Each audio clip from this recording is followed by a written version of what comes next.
थे। वो कर्म करते ही जाते हैं, बनते ही जाते हैं।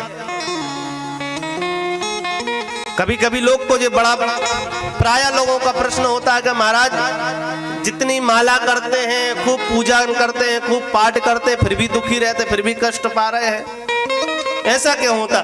दूसरा सामने वाला है दूसरा, वो तो कभी मंदिर जाता नहीं, कभी माला करता नहीं, कभी एक लोटा जल चढ़ाता नहीं, बड़ा प्रसन्न है, बड़ा आनंद ले रहा है। कभी एक सर्दी जुकाम भी नहीं होता, हमारे यहाँ बीमारी हम पड़े रहते हैं।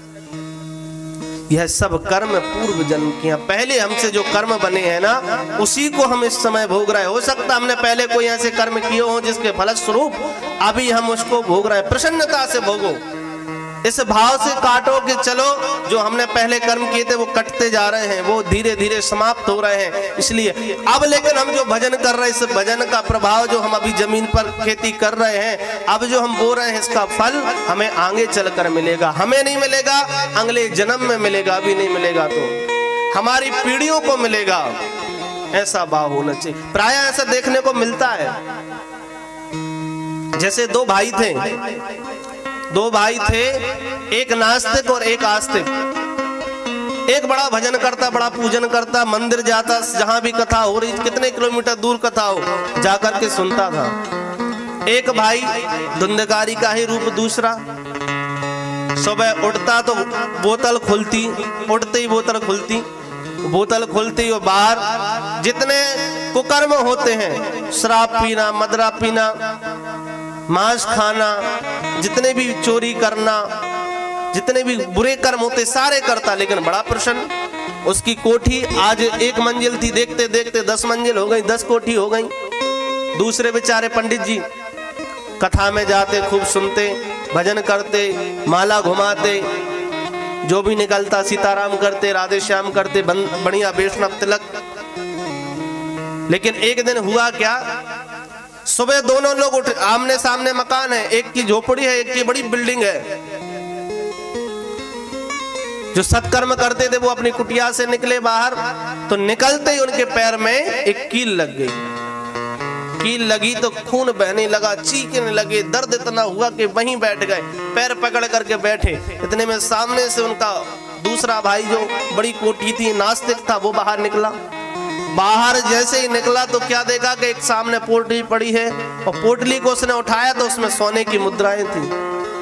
प्रसन्न हो गया वो तो, और दिखाने भी लगा कि देखो ऐसे लोग होते हैं। ध्यान रखना, आप भजन कर रहे होंगे, आप बीमार रहोगे, और जो नहीं कर रहा होगा, नास्तिक होगा, वो आपको आकर के जरूर एक बार न एक बार ऐसा कहेगा या एहसास दिलाएगा कि देखो तुम कितनी माला करते हो, कितनी पूजन करते हो, कथा में रहते फिर भी परेशान रहते, एक मोटरसाइकिल भी नहीं है, और हम देखो हम कभी नहीं करते प्रसन्न है।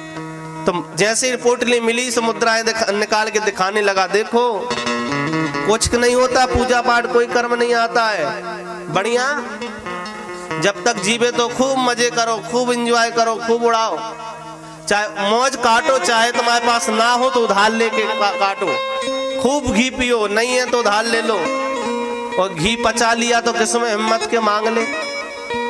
उधार का घी पी करके बढ़िया एंजॉय काटो, और अगर घी पचा लिया तो फिर किस्म हिम्मत के घी के पैसे मांग ले।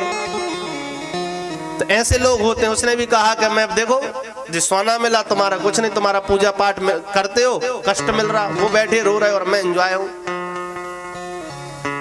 पीड़ा हुई यहाँ पर जो उनका भाई था, जो ब्राह्मण थे, उनका धैर्य टूट गया। कील निकाली और वैसे स्थिति में अपने गुरु के पास पहुंच गए। गुरु के पास जाकर के रोने लगे और बोले, महाराज बात सत्य है, मेरे भाई को तो ऐसा ऐसा उसी समय सोना मिला, बड़ा प्रसन्न है, नास्तिक है, कभी भजन नहीं करता, और मैं बचपन से ही गायत्री जप करता हूँ, पूजन करता हूँ, पाठ करता हूँ, सत्संग करता हूँ, फिर भी मुझे पीड़ा मिली, मुझे कष्ट मिलता है।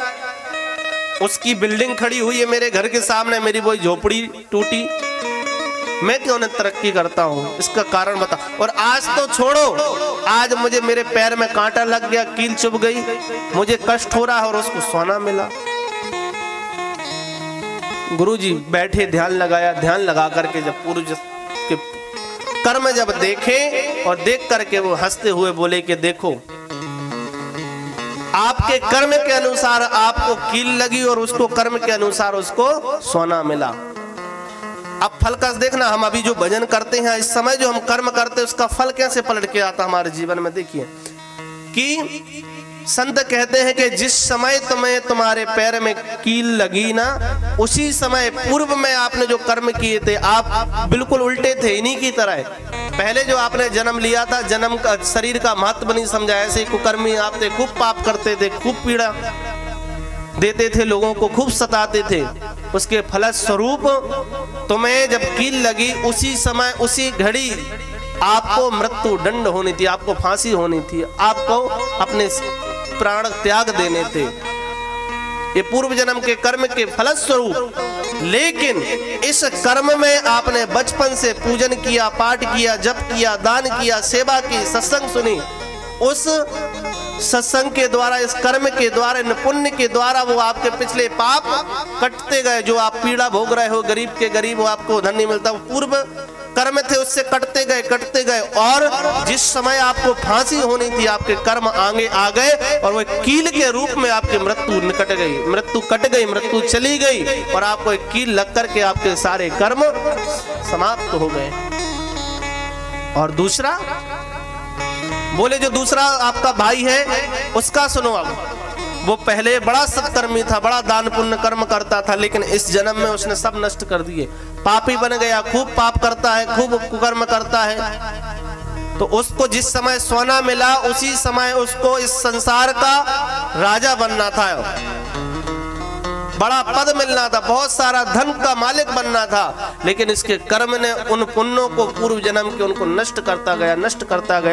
लेकिन कर्म किए थे, घड़ी तो आनी थी, लेकिन उसने सब नष्ट कर दी। इसको कुछ सोने की मुद्रा दे करके और उसका जो समय आया था, जिस समय उसको राजा बनना था, वह कुछ धन दे करके संतुष्ट करके उसको खत्म कर दिया। यह कर्म है।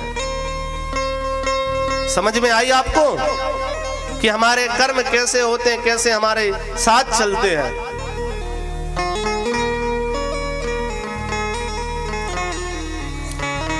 तो जब भी हो सत्संग से कभी मत चूको। आपको आज नहीं तो कल इसका फल मिलेगा। आपने आम का पेड़ लगाया है, हो सकता है आप उसका फल का आनंद ना ले सकें, ना ले पाओ, लेकिन समय आते ही आप नहीं तो कई लोग उसका आनंद लेंगे, आपकी पीढ़ी के लोग। आपने घर में एक छोटा सा पेड़ लगाया, हो सकता आप उसकी छांव में ना बैठ पाओ, आप उसका फल ना पा पाओ, लेकिन आगे जाके हो सकता आपके पुत्र, आपके बालक, आपकी संतान उसके नीचे बैठ करके, उसकी छाया में बैठ कर उसके फल पाएंगे। यह कर्म है। लेकिन हम बड़े भोले रहते हैं, हमें